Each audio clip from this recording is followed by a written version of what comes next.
നമസ്കാരം, എല്ലാവർക്കും സ്വാഗതം. ഇന്നത്തെ ഡെയിലി അപ്ഡേറ്റ്സിലേക്ക്. ഇന്ന് 2026 ഏപ്രിൽ മാസം 18-ാം തീയതി ശനിയാഴ്ച. ഇന്നത്തെ പ്രധാനപ്പെട്ട വാർത്താ അപ്ഡേറ്റുകളും നാളെയും വരും ദിവസങ്ങളിൽ നിങ്ങളെല്ലാവരും അറിഞ്ഞിരിക്കേണ്ട, ശ്രദ്ധിക്കേണ്ട വളരെ പ്രധാനപ്പെട്ട അറിയിപ്പുകൾ, അപ്ഡേറ്റുകളൊക്കെയാണ് ഡെയിലി അപ്ഡേറ്റ്സിൽ നിങ്ങളുമായിട്ട് ഷെയർ ചെയ്യുന്നത്. എല്ലാ പ്രേക്ഷകരും പൂർണ്ണമായിട്ട് ഈ അപ്ഡേറ്റുകൾ ശ്രദ്ധിക്കുക. നിങ്ങളെല്ലാവരും വീഡിയോ ഒന്ന് ലൈക്ക് ചെയ്ത് എല്ലാ പ്രേക്ഷകരിലേക്കും മറക്കാതെ ഷെയർ ചെയ്ത് എത്തിക്കുക. നമ്മുടെ വാട്സപ്പ് ഗ്രൂപ്പിൽ ജോയിൻ ചെയ്യുക. വാർത്തകളും അറിയിപ്പുകളും എല്ലാ ദിവസവും കൃത്യമായി നിങ്ങൾക്ക് വാട്സപ്പ് ഗ്രൂപ്പിൽ ലഭ്യമാകുന്നതാണ്. വാട്സപ്പ് ഗ്രൂപ്പിൻ്റെ ലിങ്ക് വീഡിയോയുടെ ഡിസ്ക്രിപ്ഷനിൽ നൽകുന്ന കമൻറ്റിൽ നൽകിയിട്ടുണ്ട്. സോ എല്ലാ പ്രേക്ഷകരും മറക്കാതെ ഏതെങ്കിലും ഒരു ഗ്രൂപ്പിൽ ജോയിൻ ചെയ്യുക. വാർത്തകൾ എല്ലാവരിലേക്കും ഷെയർ ചെയ്യുക. ഏറ്റവും ആദ്യത്തെ പ്രധാനപ്പെട്ട വാർത്താ അപ്ഡേറ്റ്. രാജ്യത്തെ 16ാമത് ജനസംഖ്യാ കണക്കെടുപ്പിൻ്റെ ആദ്യഘട്ടമായ ഭവന നിർണ്ണയത്തിനും ഭവന സെൻസസിനും രാജ്യത്ത് തുടക്കമായി. 8 സംസ്ഥാനങ്ങളിലും കേന്ദ്രഭരണ പ്രദേശങ്ങളിലുമായിട്ട് ഏപ്രിൽ 16 വ്യാഴാഴ്ച മുതൽ മെയ് 15 വരെ നീണ്ടു നിൽക്കുന്ന 30 ദിവസത്തെ തീവ്രയജ്ഞത്തിനാണ് തുടക്കമിട്ടിരിക്കുന്നത്. ആദ്യഘട്ടത്തിൽ കർണാടക, ഗോവ, മിസോറാം, ഒഡീഷ, സിക്കിം എന്നീ സംസ്ഥാനങ്ങളിലും കേന്ദ്രഭരണ പ്രദേശങ്ങളായിട്ടുള്ള ലക്ഷദ്വീപ്, ആൻഡമാൻ, ഡൽഹി NDC ഏരിയ, അതോടൊപ്പം തന്നെ ഡൽഹി കണ്ടോൺമെൻറ്റ് ബോർഡ് എന്നിവിടങ്ങളിലുമാണ് ഫീൽഡ് തല വിവരശേഖരണം ആരംഭിച്ചിരിക്കുന്നത്.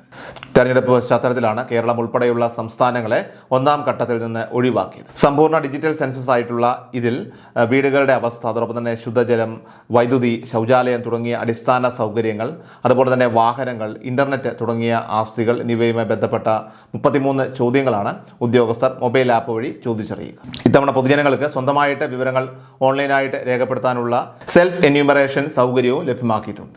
ഈ സംവിധാനം ഉപയോഗിക്കുന്നവർക്ക് ലഭിക്കുന്ന ID ഉണ്ടല്ലോ, ആ ID ഉദ്യോഗസ്ഥർ എത്തുമ്പോൾ കൈമാറിയാൽ മതിയാകും.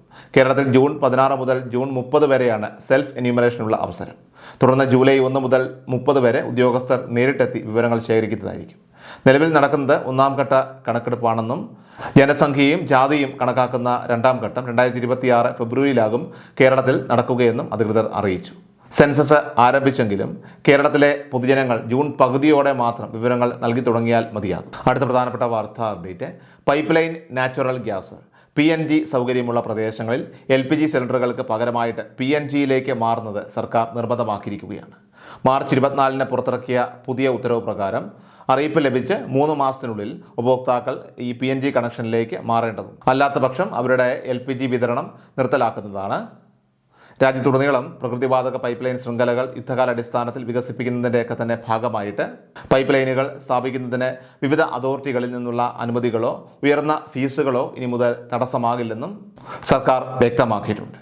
രാജ്യമെമ്പാടും ഏകീകൃത നിയമം നിലവിൽ വരുന്നതോടുകൂടി LPGയെ അപേക്ഷിച്ച് 30% മുതൽ 40% വരെ ചെലവ് കുറഞ്ഞ ഇന്ധനം ജനങ്ങൾക്ക് ലഭ്യമാകുന്നതാണ്. സിലിണ്ടറുകൾ ബുക്ക് ചെയ്യാനായിട്ട് കാത്തിരിക്കേണ്ടതില്ല എന്നതും ഗ്യാസ് തീർന്നു പോകുമെന്ന ആശങ്ക ഒഴിവാക്കാം എന്നതുമൊക്കെ തന്നെ PNGയുടെ വലിയ ഗുണങ്ങളാണ്. കൂടാതെ അടുക്കളയിൽ ഉയർന്ന മർദ്ദത്തിലുള്ള സിലിണ്ടറുകളൊക്കെ തന്നെ സൂക്ഷിക്കേണ്ടി വരുന്നില്ല. കേരളത്തിൽ ഗെയിൽ പൈപ്പ് ലൈൻ പദ്ധതിയും സിറ്റി ഗ്യാസ് പ്രൊജക്റ്റും ഇപ്പോൾ അവസാന ഘട്ടത്തിലേക്ക് കടന്നിരിക്കുകയാണ്. കൊച്ചി മുതൽ മംഗലാപുരം വരെയുള്ള പ്രധാന ലൈൻ ഇപ്പോൾ പൂർണ്ണമായിട്ട് പ്രവർത്തനത്തിന് സജ്ജമാണ്. തൃശ്ശൂർ, പാലക്കാട്, മലപ്പുറം, കോഴിക്കോട്, കണ്ണൂർ, കാസർഗോഡ് ജില്ലകളിലൂടെ കടന്നു പോകുന്ന ഈ ലൈനിന് പുറമെയായിട്ട് ബംഗളൂരിലേക്കുള്ള പൈപ്പ് ലൈൻ ജോലികളും ഇപ്പോൾ വളരെ വേഗത്തിൽ തന്നെ പുരോഗമിക്കുകയാണ്. ഓരോ ജില്ലയിലും വിവിധ കമ്പനികൾക്കാണ് ഇതിൻ്റെ വിതരണ ചുമതല ഇപ്പോൾ നൽകിയിരിക്കുന്നത്. കൊച്ചിയിൽ Indian oil, Adani gas private limited വഴിയും തിരുവനന്തപുരം, കൊല്ലം, ആലപ്പുഴ ജില്ലകളിലൊക്കെ തന്നെ Atlantic Gulf and Pacific company വഴിയൊക്കെയാണ് പദ്ധതി നടപ്പിലാക്കുന്നത്. നഗരസഭകൾ കേന്ദ്രീകരിച്ച് പൈപ്പ് ലൈൻ ജോലികളൊക്കെ തന്നെ പൂർത്തിയാകുന്നതോടെ ഉപഭോക്താക്കൾക്ക് നോട്ടീസ് ലഭിക്കുകയും നിശ്ചിത സമയത്തിനുള്ളിൽ തന്നെ നിർബന്ധമായിട്ടും PNGയിലേക്ക് മാറുകയും ചെയ്യേണ്ടതായിട്ടുണ്ട്. 1000 രൂപയോളം വില വരുന്ന സിലിണ്ടറിന് പകരമായിട്ട് ഏകദേശം 600 രൂപയുടെ ചിലവിൽ ഇതേ അളവ് ഗ്യാസ് ലഭിക്കുമെന്നത് സാധാരണക്കാർക്ക് വലിയ ആശ്വാസമാകും. അടുത്ത പ്രധാനപ്പെട്ട വാർത്താ അപ്ഡേറ്റ്. നമ്മുടെ സംസ്ഥാനത്തെ കർഷകർക്കായിട്ട് നടപ്പിലാക്കുന്ന ഏറ്റവും ജനപ്രിയമായിട്ടുള്ള പദ്ധതികളിൽ ഒന്നാണ് കേന്ദ്ര സർക്കാരിൻ്റെ പങ്കാളിത്തത്തോടെയുള്ള കിസാൻ ക്രെഡിറ്റ് കാർഡ് KCC വായ്പകൾ.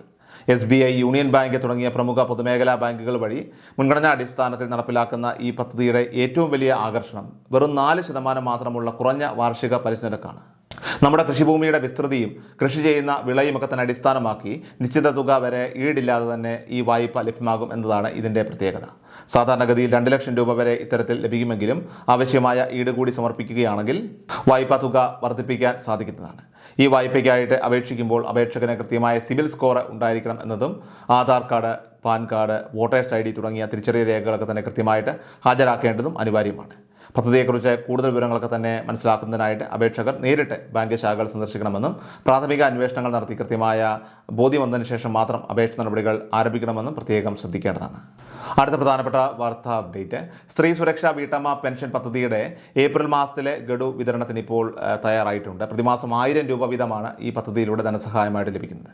നിലവിൽ DBT സ്റ്റാറ്റസ് പരിശോധിച്ചാൽ ഏപ്രിൽ മാസത്തെ തുക വിതരണം ചെയ്യുന്നതിനുള്ള നടപടികൾ ആരംഭിച്ചതായിട്ട് കാണാനായിട്ട് സാധിക്കും. സ്ത്രീ സുരക്ഷാ പെൻഷൻ ഗുണഭോക്താക്കളായിട്ടുള്ള അമ്മമാർ സേവന പെൻഷൻ വെബ്സൈറ്റിൽ നിങ്ങളുടെ സ്റ്റാറ്റസ് കൃത്യമായിട്ട് പരിശോധിക്കേണ്ടതാണ്. ഇതിനായിട്ട് നിങ്ങളുടെ പെൻഷൻ ഐഡിയോ അല്ലെങ്കിൽ K-സ്മാർട്ടിൽ അപേക്ഷ സമർപ്പിച്ചപ്പോൾ ലഭിച്ച ഫയൽ നമ്പറോ ഉപയോഗിക്കാവുന്നതാണ്. ആധാർ നമ്പർ ഉപയോഗിച്ചും വിവരങ്ങളൊക്കെ തന്നെ അറിയാൻ സാധിക്കും. അപേക്ഷ അപ്രൂവ് ആയിട്ടുണ്ടെങ്കിൽ തീർച്ചയായിട്ടും മുൻപ് ലഭിച്ച സഹായങ്ങൾ ഉൾപ്പെടെയുള്ള വിശദാംശങ്ങൾ നമുക്കവിടെ കാണാനായിട്ട് സാധിക്കുന്നതാണ്. ഇനി അപേക്ഷയിൽ എന്തെങ്കിലുമൊക്കെ പൊരുത്തക്കേടുകൾ, പുതുതായിട്ട് രേഖകളൊക്കെ തന്നെ സമർപ്പിക്കേണ്ടതായിട്ടുണ്ടെങ്കിൽ അത് സൈറ്റിൽ പ്രദർശിപ്പിക്കുന്നതായിരിക്കും. സോ അത്തരം തിരുത്തലുകളൊക്കെ തന്നെ വരുത്തേണ്ടവർ എത്രയും വേഗം തന്നെ അത് പൂർത്തിയാക്കാൻ ശ്രദ്ധിക്കേണ്ടതാണ്. 60 വയസ്സ് വരെ ലഭിക്കുന്ന ഈ ആനുകൂല്യം ഒരു കാരണവശാലും മുടങ്ങിപ്പോകാതിരിക്കാനായിട്ട് എല്ലാവരും പ്രത്യേകം ശ്രദ്ധിക്കേണ്ടതാണ്. അടുത്ത പ്രധാനപ്പെട്ട വാർത്താ അപ്ഡേറ്റ്, സംസ്ഥാന സർക്കാരിൻ്റെ സാമൂഹ്യ സുരക്ഷാ പെൻഷൻ ഗുണഭോക്താക്കൾ പ്രത്യേകം ശ്രദ്ധിക്കേണ്ട ചില പ്രധാന കാര്യങ്ങളാണ് ഇനി സൂചിപ്പിക്കുന്നത്.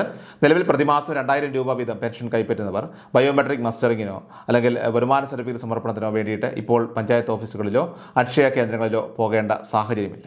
സാധാരണയായിട്ട് നമ്മുടെ സംസ്ഥാനത്ത് ഓഗസ്റ്റ് സെപ്റ്റംബർ മാസങ്ങളിലൊക്കെയാണ് ബയോമെട്രിക് അപ്ഡേഷൻ നടക്കാറുള്ളത്. എന്നതിനാൽ തന്നെ ആ സമയത്ത് മാത്രം ഇത്തരം കാര്യങ്ങളൊക്കെ തന്നെ ശ്രദ്ധിച്ചാൽ മതിയാകും. പെൻഷൻ കൃത്യമായിട്ട് ലഭിച്ചുകൊണ്ടിരിക്കുന്നവർ ഇപ്പോൾ പുതിയ അപേക്ഷകൾ നൽകുകയോ മസ്റ്ററിങ് ചെയ്യുകയോ വേണ്ടതില്ല. ഇതിൻ്റെ കൃത്യമായ തീയതികൾ സർക്കാർ പ്രഖ്യാപിക്കുമ്പോൾ നമ്മുടെ വീഡിയോയിലൂടെ തന്നെ കൃത്യമായി നിങ്ങളെ അറിയിക്കുന്നതാണ്. എന്നാൽ ഇതുവരെ ഒരിക്കൽ പോലും വരുമാന സർട്ടിഫിക്കറ്റ് ഹാജരാക്കാത്തവർ ഉണ്ടെങ്കിൽ അവർക്ക് ജൂൺ 30 വരെ അതിനുള്ള സമയം അനുവദിച്ചിട്ടുണ്ട്. അങ്ങനെയുള്ളവരെയൊക്കെ തന്നെ ഇത്തരത്തിലുള്ള കാര്യങ്ങളൊക്കെ തന്നെ ഇതിനോടകം തന്നെ അത് വാർഡ് മെമ്പർമാരോ അല്ലെങ്കിൽ പഞ്ചായത്ത് അധികൃതരോ നിങ്ങളെ കൃത്യമായി വിവരം അറിയിച്ചിട്ടുണ്ടാകും. അതോടൊപ്പം തന്നെ വിധവാ പെൻഷൻ, അവിവാഹിത പെൻഷൻ എന്നിവയൊക്കെ തന്നെ വാങ്ങുന്നവർ പുനർവിവാഹം ചെയ്തിട്ടില്ല എന്ന് തെളിയിക്കുന്ന സർട്ടിഫിക്കറ്റ്, നോൺ റീമാരേജ് സർട്ടിഫിക്കറ്റ് എല്ലാ വർഷവും കൃത്യമായിട്ട് ഹാജരാക്കേണ്ടതുണ്ട്. മാർച്ച് 30-നകം ഇത് സമർപ്പിക്കാത്തവർക്ക് പെൻഷൻ മുടങ്ങാൻ സാധ്യതയുള്ളതിനാൽ തന്നെ ഇക്കാര്യം എല്ലാവരും പ്രത്യേകം ശ്രദ്ധിക്കേണ്ടതാണ്. പെൻഷൻ സംബന്ധമായിട്ടുള്ള കൂടുതൽ വിവരങ്ങൾക്കും അതോടൊപ്പം തന്നെ സ്റ്റാറ്റസ് ഒക്കെ തന്നെ കൃത്യമായി അറിയുന്നതിനുമായിട്ട് ഗുണഭോക്താക്കൾ സേവന പെൻഷൻ്റെ പോർട്ടൽ കൃത്യമായി സന്ദർശിക്കേണ്ടതാണ്. ഏറ്റവും അവസാനമായിട്ട് സംസ്ഥാനത്തെ സ്വർണ്ണവില പരിശോധിച്ചാൽ സംസ്ഥാനത്ത് സ്വർണ്ണവിലയിൽ ചാഞ്ചാട്ടം തുടരുകയാണ്. ഏപ്രിൽ 17 വെള്ളിയാഴ്ച 22 കാരറ്റ് സ്വർണ്ണത്തിന് ഗ്രാമിന് 125 രൂപ കുറഞ്ഞ് 14,135 രൂപയും 1,13,080 രൂപയിലുമാണ് വ്യാപാരം പുരോഗമിക്കുന്നത്. ഡെയിലി അപ്ഡേറ്റ്സ് പൂർണ്ണമാവുകയാണ്. എല്ലാവരിലേക്കും നിങ്ങൾ ഈ അപ്ഡേറ്റ്സ് ഇപ്പോൾ തന്നെ ഷെയർ ചെയ്യുക. നമ്മുടെ വാട്സപ്പ് ഗ്രൂപ്പിൽ ജോയിൻ ചെയ്യുക. വാർത്തകളും അറിയിപ്പുകളും എല്ലാ ദിവസവും കൃത്യമായി നിങ്ങൾക്ക് വാട്സപ്പ് ഗ്രൂപ്പിൽ ലഭ്യമാകുന്നതാണ്. വാട്സപ്പ് ഗ്രൂപ്പിൻ്റെ ലിങ്ക് വീഡിയോയുടെ ഡിസ്ക്രിപ്ഷനിൽ കമൻറ്റിൽ നൽകിയിട്ടുണ്ട്.